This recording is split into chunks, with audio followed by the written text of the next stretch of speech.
And we are in full swing now with March Funness. For the full experience, check out the daily Fun Astrology podcast, but also check out Subconscious Mind Mastery and our private Facebook group all week for tips, techniques, and exercises on how we can master the subconscious side of this once-ever time in Pisces. And we'll be enjoying the fun. The link to the Facebook group is at the top of funastrology.com. And this is the Old Soul, New Soul Astrology Podcast. Robert Glasscock, Thomas Miller here, and Thomas Miller has a question for Robert Glasscock. Are you ready, Robert? As ready as I'll ever be. Right. Okay.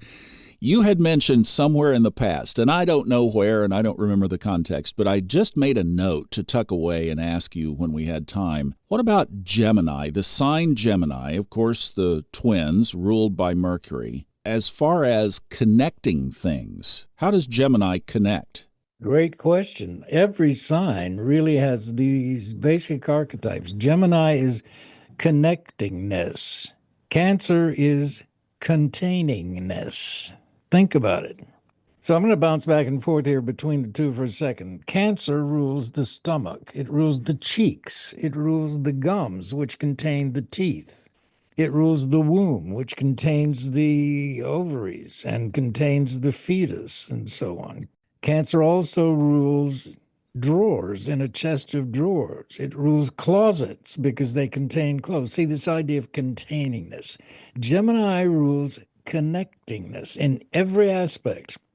So externally, going from point A to point B is connectingness.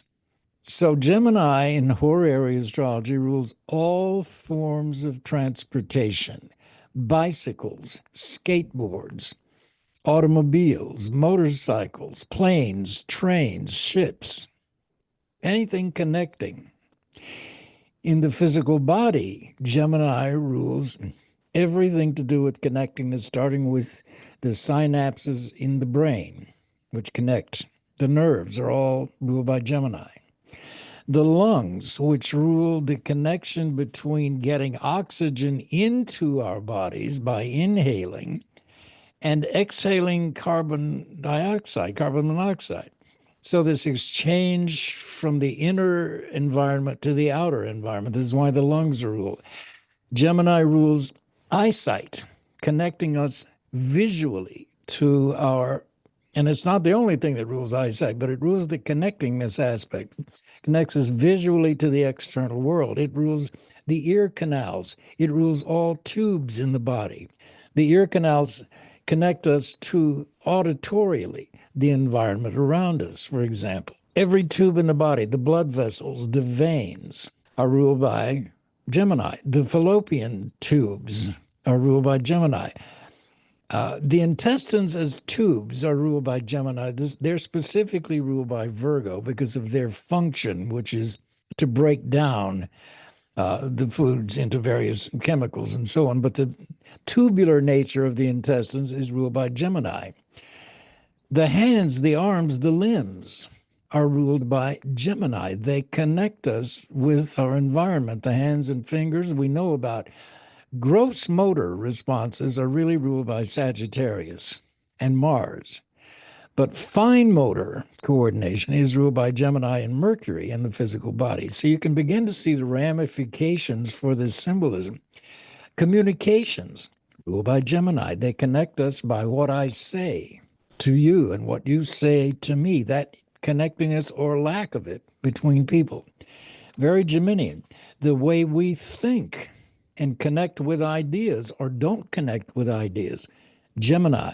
So you can see this goes on and on and on. All sorts of communication disorders are bound to have a Gemini and basically a mutable and cadent house connotation.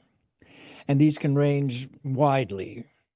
Okay, let me ask you then about the planet that is transiting through Gemini as we're recording this, Jupiter. And from the standpoint of that Jupiter rules the sign that is on the other side of the chart, Sagittarius. So there's been a lot of question and debate about Jupiter moving through Gemini, and especially when Jupiter was in retrograde during about a 3-month period there or so. that Jupiter was in retrograde in Gemini.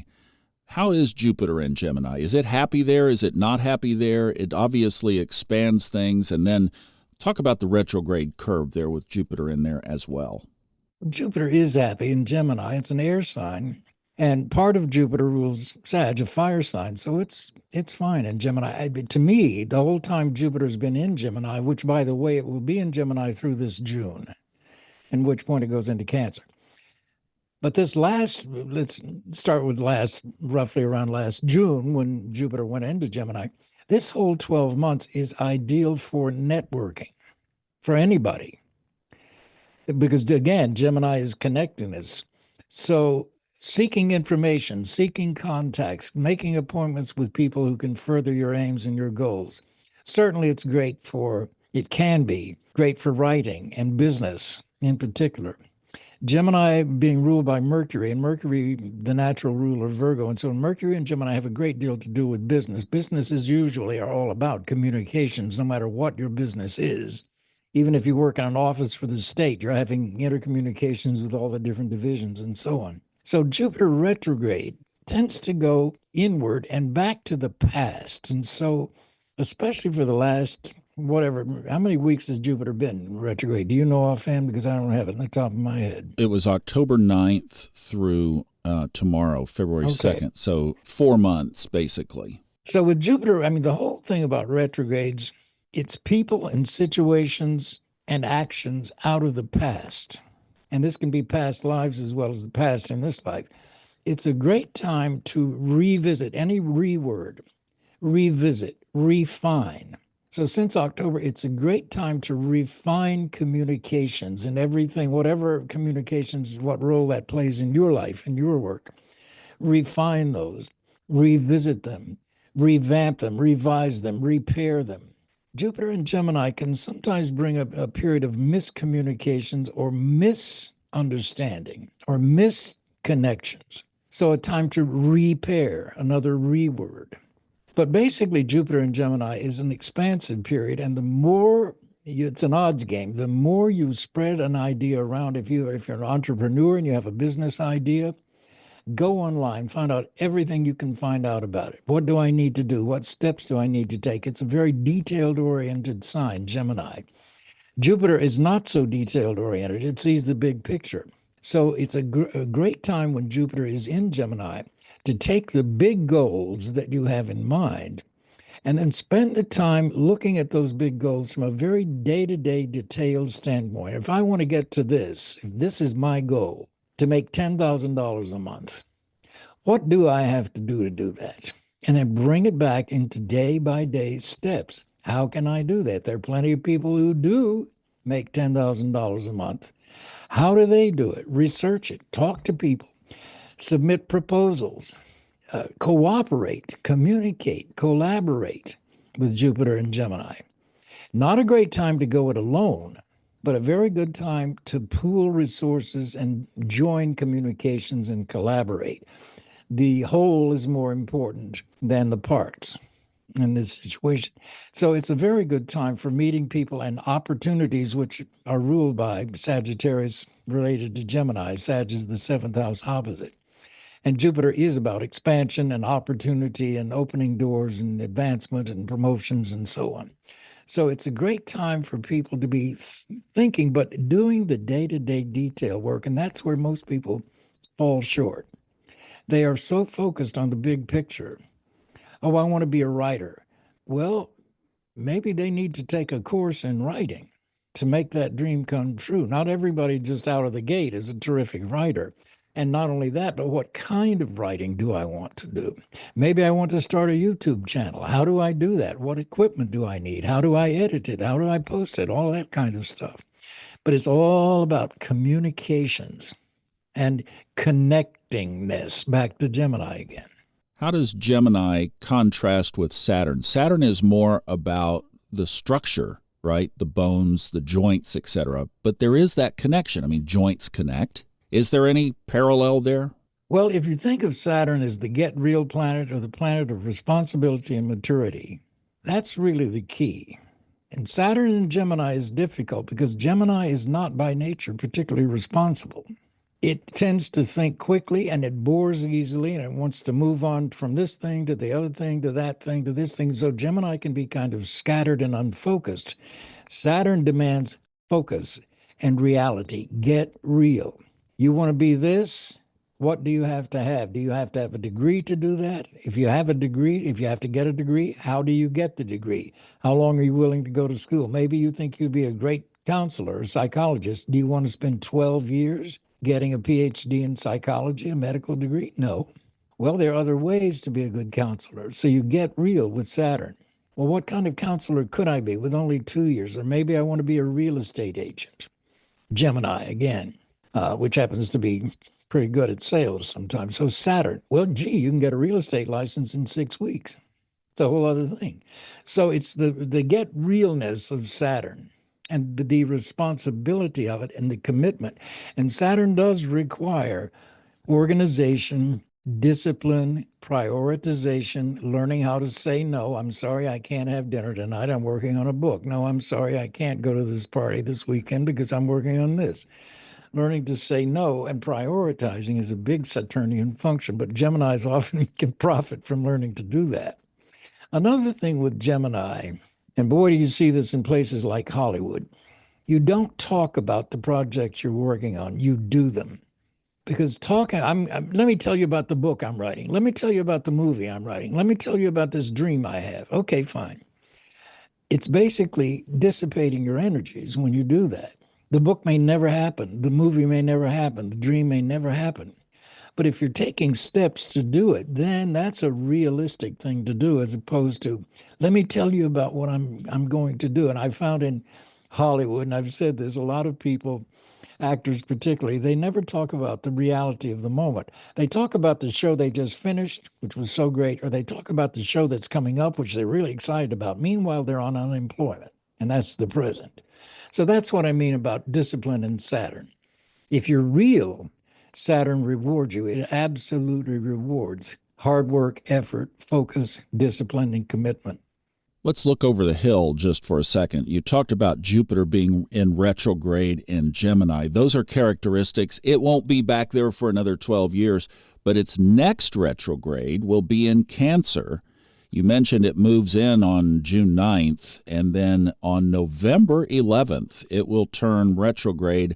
And it's moving fast when it goes in. It will have already covered 25 degrees of Cancer when it goes retrograde on November 11th until March of 2026. So let's just talk for a second, looking over the hill at Jupiter's next retrograde. So when that comes up, we'll kind of have a context in our minds of what to be looking for this coming fall.